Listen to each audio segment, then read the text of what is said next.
If you were to ask someone what makes someone look fit, chances are they'd say visible abs and a flat stomach. Abs are like the visible filling in an Oreo for the physique.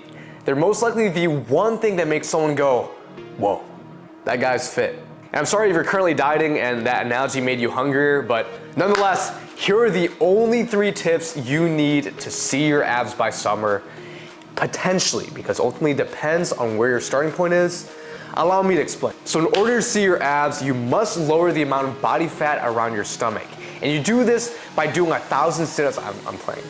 In actuality, you cannot spot reduce body fat. So theoretically, you can do all the sit-ups in the world, but if you don't have this one thing down, you're not gonna see your abs. Treat fat loss as a holistic process. You can't pick and choose where you're gonna be losing body fat, doing specific exercises or anything like that. Instead, you focus on one thing and slowly you're gonna be losing body fat all around your body. And that one thing is a calorie deficit. So there's 2 components that goes into a calorie deficit. The amount of calories you burn and the amount of calories you consume. Now, in order to be in a calorie deficit, you simply need to make sure that you're burning more calories than you actually consume. And this deficit in energy or in calories is the calorie deficit.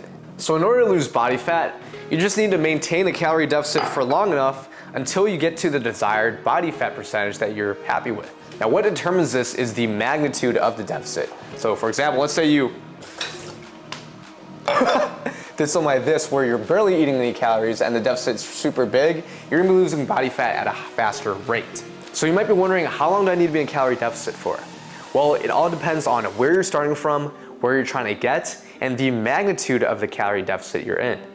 Hint, the bigger the deficit, not necessarily the better.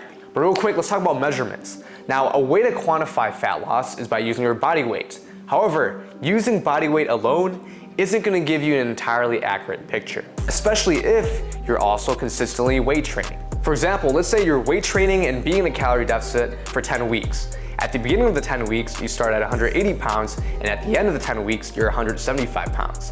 At face value, you might think, oh, I lost 5 pounds of fat. Not really amazing. But hold up, let's say you consistently got stronger across all lifts throughout the 10 weeks and you even added 30 pounds on your bench press. Well, chances are you built some muscle along the way. Let's call it 5 pounds of muscle. In this case, your weight started at 180, you're now at 175, but you built 5 pounds of muscle, so you have to subtract that. In actuality, you lost 10 pounds of fat as well as gained 5 pounds of muscle. So this is why body weight alone might not tell you an accurate picture. Quick, if you want to make this potential a reality, apply for my one-on-one fitness coaching program where I'm currently holding my sustainable summer shred program aimed to get people in shape by end of summer. Now, workout programs, meal plans are provided, and the most important part is you have the ability to ask any questions you want, as well as get access to a weekly live stream I do with my program members. If you're interested, apply in the link in the description. Let's get back to it.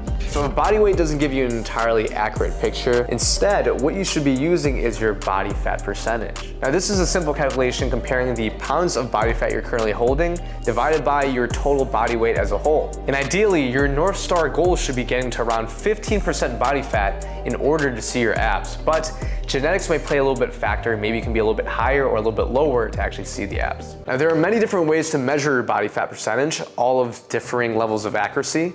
However, a quick, easy, and convenient way to do it is by getting one of those electric body fat weight scales.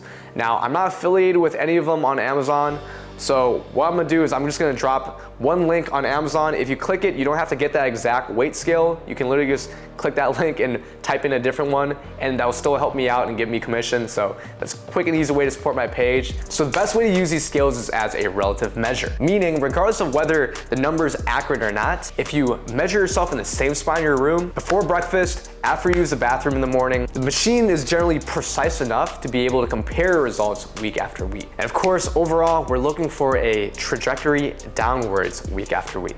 And real quick, just to measure my current standings. So this scale is saying I'm 132.8 pounds, 8.6% body fat.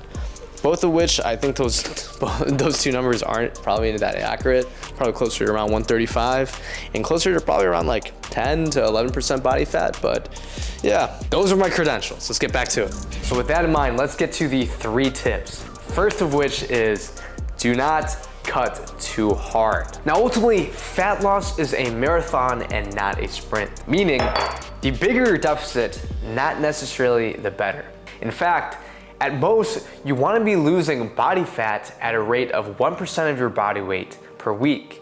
Any more aggressive than that, I honestly wouldn't recommend. And I get it, maybe you want to just get it over with and fast track your fat loss journey, so you want to do something like this, but there are 3 reasons why I don't recommend doing it. For one thing, a bigger deficit is going to make it harder for you to adhere to overall, meaning it's just going to be more difficult for you. You're going to feel more low energy. It's not going to be healthy for you. That should be enough reason to not do it alone, but if you want to hear more reasoning on why not to do it, it's also going to be crashing your metabolism, meaning your metabolism will always adjust to the direction that you're consuming. So if you just slash your calories, your metabolism will be heading straight down to that super low calorie amount. And the only choice you have from there, if you want to continue to lose body fat, is to continue dropping calories. And the third factor is if you're trying to minimize muscle loss during the process, or you want to body recomp because you're a beginner, well, being at a big deficit is going to pretty much diminish the ability for you to do so because you're not going to be filling your body enough. And you're probably going to have a hard time at making progress from a progressive overload standpoint, as well as training with enough intensity in the gym. And this is exactly why I made that note to you in the beginning that you can potentially see your abs by the end of summer, because if you're currently above 25% body fat and you're trying to get sub 15% body fat by end of summer, while it is doable, it's going to suck. And not even trying to be mean here, but 90% of you guys will likely fail trying to do this. Now, if you're currently at above 25% body fat and maybe you're new to the gym, my biggest advice for you is to actually take things very slow. Maybe focus more on making more holistic changes, such as consistently adhering to your workout routine, eating more vegetables and protein in your diet, and tip number 2, which we will get to shortly. The second tip is do your cardio. It's entirely possible to get shredded without doing a single breath of cardio. It's not gonna be easy. Think of dieting as having good defense and cardio as having good offense in your fat loss journey. The more cardio you do, the more calories you can actually consume, so the more leeway you have in your diet, making things ultimately easier for you. In terms of goals, I like to aim to get 20 minutes of cardio per day. That is 140 minutes of cardio per week, or just aiming for 10,000 steps. Now keep in mind, when I say cardio, it doesn't have to be running on a treadmill, okay? I constitute cardio as simply just moving around. So do whichever form of cardio you personally enjoy the most. It could be high intensity or low intensity. It could be you going to the gym doing traditional cardio machines, or it could be you playing a sport like basketball, pickleball, it doesn't really matter. It can even be something like riding your bike to commute instead of driving like I do. Now, me personally, I enjoy riding my bike across the city, so my commute has pretty much been my form of cardio. And if you figure out a way to weave cardio into your daily lifestyle, like I have with riding my bike as a form of commuting, even after your cut, well, it is a great way to avoid gaining the weight back once your weight loss phase is over, which is my third tip. So let's get to that. And the last tip I'm gonna give, and probably the most important one of all if you wanna maintain your physique, so maintain seeing your abs throughout maybe into eternity, that is treat the end of your diet as the halfway point. Now, I know by the end of your diet, you might be like, yes, I finally got to where I wanna be. I see my abs, they look great. This is crazy. I'm just gonna throw everything out the window I learned and just go back to eating and celebrating. That's not how you should be thinking. I would tell you, you cannot go back to eating like you were before right after your diet, or you're gonna gain the weight right back. This is why you hear the term yo-yo dieting, because people treat the end of the diet as it's over, let me go back to what I was doing before, but there's a very important thing you need to do, and that is reverse diet. Now, reverse dieting is exactly what it sounds like.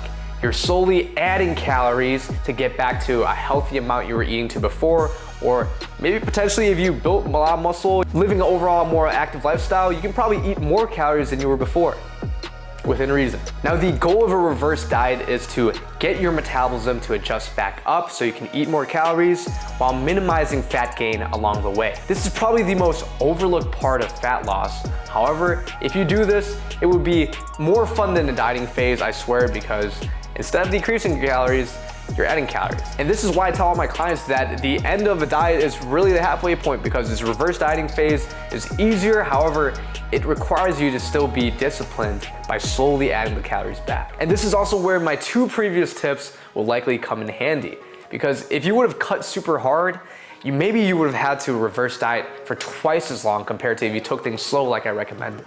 And then cardio, once again, will just give you more leeway and room to eat more calories if you want to.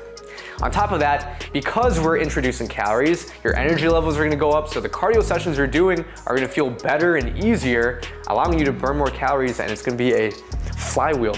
Now, overall, if you need guidance and help navigating your fat loss journey along the way, then once again, I highly recommend you apply to that Sustainable Summer Shred program, where I pretty much do just that. Link is in the description for that. Otherwise, thank you guys so much for watching this video. Please leave a like to support my page, as it really helps out and helps you get these videos right to you.